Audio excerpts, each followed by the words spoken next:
भक्ति के लिए समय जरूर निकाला करो, थोड़ा ही सही भक्ति। अब आप प्रश्न करो कि महाराज जी भक्ति है क्या, कहां से स्टार्ट करें, किसे भक्ति कहते हैं? आपसे पुनः मैं सवाल कर लूं, बताइए भक्ति किसे कहते हैं? आप बताओ, आपके हिसाब से क्या है भक्ति? आप हैं?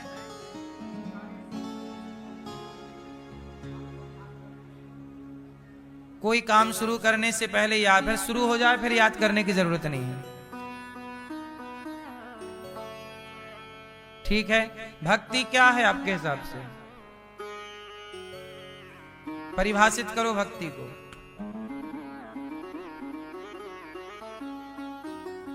आप बताओ, ठीक है?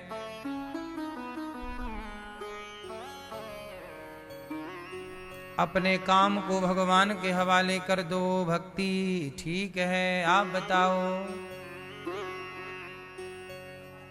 हमेशा भगवान को चित्त में बसाओ। आप बताओ मैया, भक्ति क्या है? भक्ति की परिभाषा है? सुनो, आप सबने सही कहा। पीली मैया क्या कह रही हैं? बैठो बैठो, खड़े ना हो मेरी माँ। प्रेम, प्रेम, सेवा, समर्पण, 3 गिना दिए मैया ने। कुछ तो लगेगा, डंडा मारो कहीं तो लगेगा।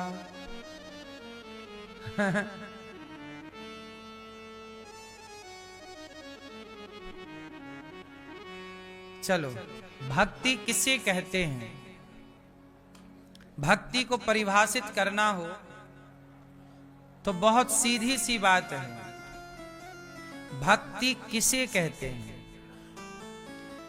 भगवान से प्रेम का नाम ही भक्ति है। भगवान से प्रेम का, यदि आपका प्रेम भगवान से है, ये प्रेम है, उसके बाद कोई औपचारिकता नहीं चाहिए, ना फूल, ना माला, ना मंदिर, ना आरती, ना कुछ। अब आप कहो कि मंदिर जाना भक्ति है, जा तो रहे हैं लोग मंदिर, जाने वालों से पूछो प्रेम कितने लोगों का है? मंदिर में खड़े होके भी कुछ लोग यहां वहां देखते रहते हैं। प्रेम,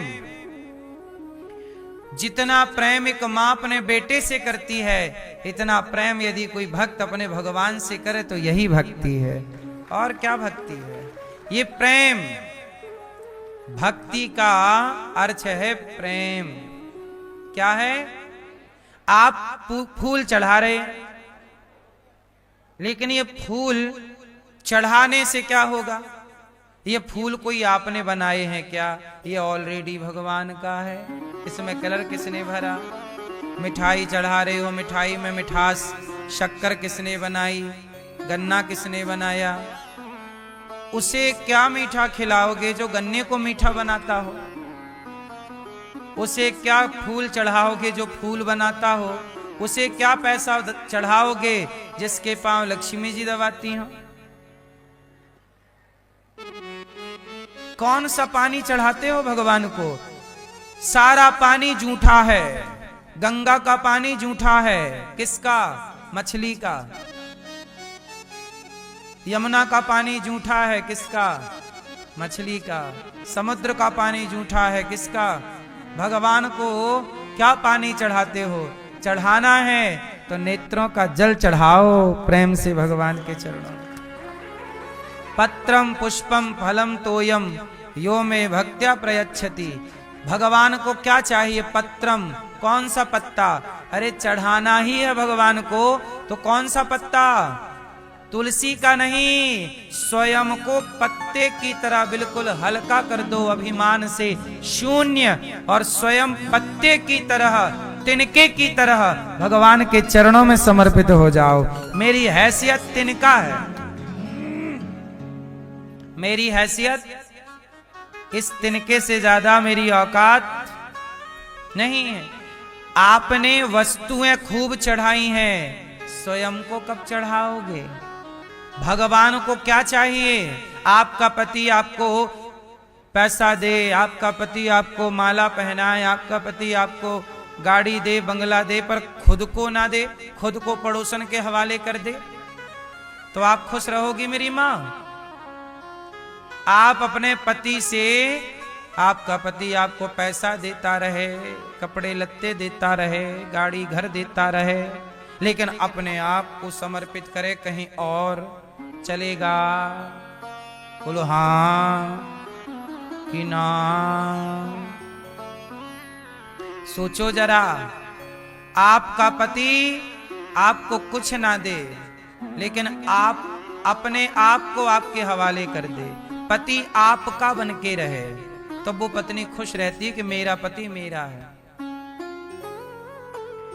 जरा सोचिए कि आप सामान्य सी स्त्रियां अपने पति से हार, नारियल, मिठाई, रुपया, पैसा, घर, गाड़ी नहीं, पति से पति को चाहती हैं, तो आप भी भगवान को नारियल, मिठाई, मिष्ठान, रुपया, पैसा, सोना चांदी क्यों चढ़ाते हो? भगवान भी चाहते हैं कि मेरा भक्त मुझे कुछ ना दे, स्वयं अपने आप को मेरे हवाले कर दे, आप अपने को चढ़ा दीजिए। प्रभु आज से हम आपके। किसके बनोगे? किसके बनोगे? अभी किसके बने हो? अभी आप दुनिया वालों के बने हो। लोग कहते हैं कि हम आपके, है ना? कितने लोग हैं जो कहते हैं कि ये हमारी है, ये हमारा है। नहीं, ये मत कहिए। भगवान, वो दिन कब आएगा जब भगवान कहेंगे कि ये हमारा है। हनुमान जी ने यही तो किया। हनुमान जी ने अपने आप को चढ़ाया, तो राम जी को कहना पड़ा कि तुम मम प्रिय भरतहि सम भाई। हे हनुमान, तुम हमें इतने प्रिय हो जितने प्रिय हमारा भरत हमें है, इतना प्रिय हनुमान हमें। राम जी ने कहा, आप लोगों को वो दिन कब आएगा जब भगवान कहेंगे कि ये मेरा है। आपको दुनिया के लोग कहते मेरा मेरा मेरा, और आप खुश हैं। इसलिए आप चढ़ाना चाहते हैं भगवान को, तो तुम्हें सौंपता हूं अमानत तुम्हारी। ये अमानत किसकी है? सच बताओ, आपकी आंख, आपका शरीर किसका दिया हुआ है? ईश्वर का दिया। तो वो चढ़ाओ ना, समर्पण इसी को कहते हैं। क्या करोगे? बोलो मेरी मां, समर्पण। और जो समर्पण कर देता है वो कितना भी बड़ा पापी क्यों ना हो, भगवान उसके पाप को क्षमा कर देते हैं। अब तो ये मेरा हो गया। समर्पण में ताकत है। पहली बात समर्पण पत्रम। दूसरा, भगवान को कौन सा फूल चढ़ाना चाहिए? जोर से मैया, कौन सा फूल चढ़ाओगी? भक्ति का फूल।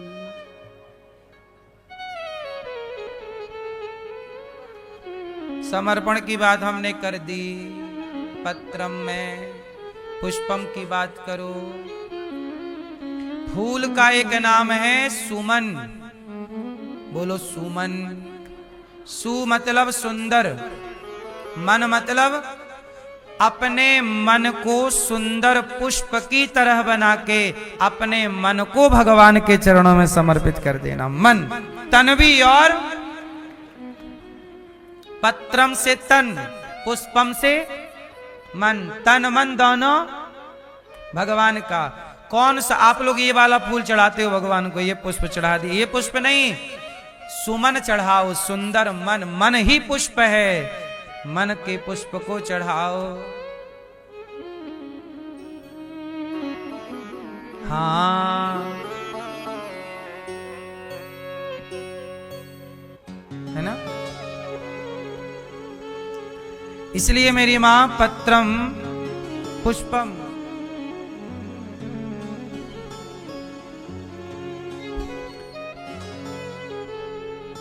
आपको चाहिए कि अपना मन भगवान के चरणों में, और कहीं मन न लगे।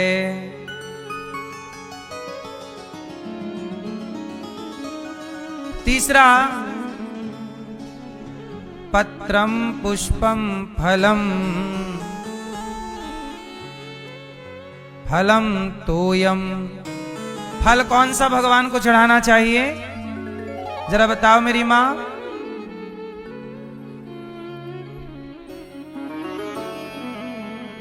पत्रम मतलब शरीर, पुष्पम मतलब मन, फलम कौन सा फल भगवान को चढ़ाएं? फास्ट।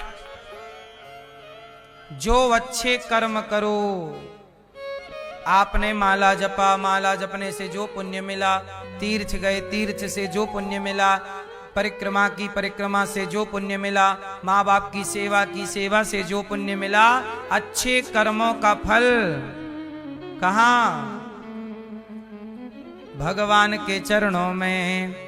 सही है, भगवान के चरणों में कर्मों का फल चढ़ाना चाहिए। और आप ले जाते हो नारियल, तोड़ देते हो। नारियल ऐसे तोड़ते हो जैसे आपके घर पे ही बनते हो नारियल। आपके घर पे बनता नारियल? नारियल कौन बनाता है?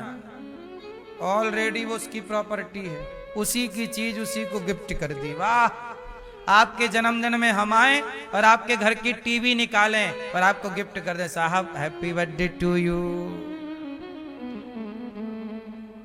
आपके ही घर की टीवी आपको गिफ्ट कर दी, आप खुश होंगे? क्या कहेंगे? बहुत होशियार हो।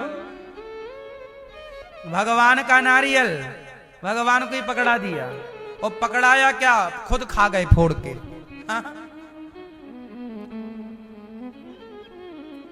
खुद खा गए और बोल रहे हैं कि भगवान अब नारियल चढ़ा दिया है, अब हमारा काम हो जाना चाहिए। ऐसे बात कर रहे हैं भगवान से जैसे भगवान इनके नौकर हों कि काम कर दो हमारा, नहीं करोगे तो कट्टी। पत्रम पुष्पम फलम तोयम, कौन सा जल चढ़ाना चाहिए भगवान को? कौन सा मेरी माँ?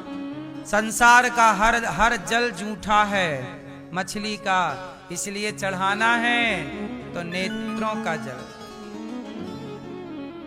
अच्छा एक बात बताओ, ये आंखों में पानी काहे निकलता है आंखों से? तो यहाँ कोई टंकी वंकी है क्या मैया? वहां से फिर ओवरलोड हो जाती है तो छलकता रहता है। चलो बताओ, ये पानी कहां से आता है आंखों का? है आंखों के अगल बगल कोई टंकी है क्या? है? सोचो, आंखों से पानी निकलता है। ये पानी नहीं है साहब, ये भीतर का भाव है। ये भीतर का जो भाव है, वह भाव कभी सुख बनकर कभी दुख बनकर निकलता है। कभी जब आप जगत के लिए रोते हैं, बेटे के लिए, परिवार के लिए, पैसे के लिए, तो वो आंसू कीचड़ हो जाता है। लेकिन जब वही आंसू भगवान की याद में रोते हो ना आप, तो वह आंसू एक एक आंसू मोती बनकर के ईश्वर के चरणों में चढ़ जाता है कि भक्त हमारे लिए रो रहा है। इसलिए मेरी माँ, कभी फुर्सत निकाल कर भगवान को याद कीजिएगा, और इतना याद कीजिएगा, इतना स्मरण कीजिएगा, भगवान से इतना प्रेम हो कि प्रेम में आंखों से अश्रुपात होने लग जाए।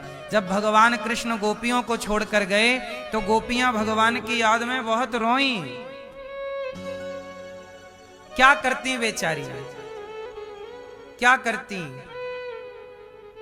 रो ही तो सकती हैं। छोटा सा बच्चा बिस्तर से गिर जाए जमीन पर, मां अपने साथ सुलाती है बच्चे को, पर बच्चा बिस्तर से नीचे गिर जाता है कई बार, और गिर जाए तो बच्चा खुद से तो चढ़ नहीं सकता, छोटा है ना, 2-5 महीने का, अपने से बिस्तर पे चढ़ नहीं सकता।